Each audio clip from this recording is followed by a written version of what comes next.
Guys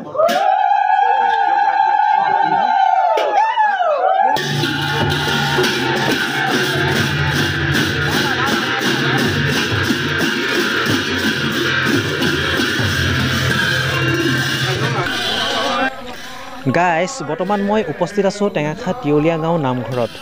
আপোনালোক হয়তো বহুতে জানে আজি ইংৰাজী 19 তাৰিখ 8 মাহ 2024 অৰ্থাৎ অসমীয়াত 2 ভাদ।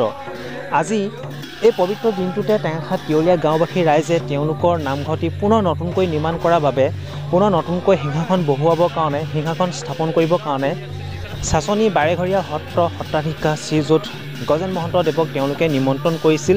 তেখেতক গায়ন বায়নৰ সহযোগত সকলো ৰাইজে তেখেতক নামঘৰৰ ভিতৰলৈ আদৰি সাদৰি নিলে।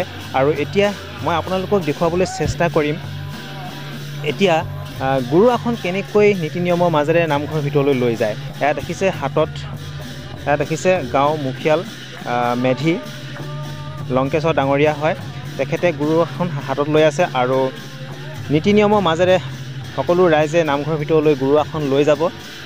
মই জানিব পৰা মতে গুৰু আসন হাতত লৈ সকলো ৰাইজে গায়ন বায়নৰ সহযোগত নামঘৰটিত চাৰিওফালে 3 পাক ঘূৰিব, তাৰ পাছতে গুৰু আসন নামঘৰৰ ভিতৰলৈ লৈ যোৱা হ'ব।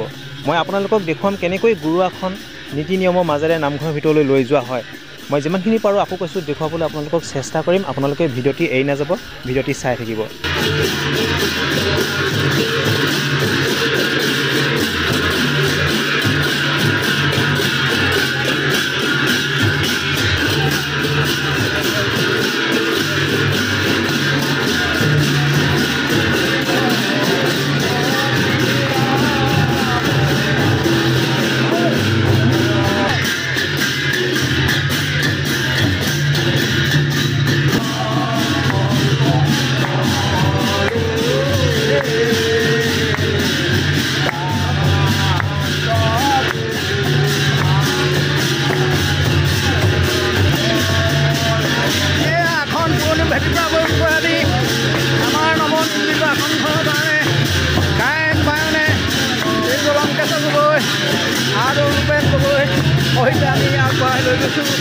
আৰু নামঘৰত 3 পাক ঘূৰি আমি প্ৰতিষ্ঠা কৰিম।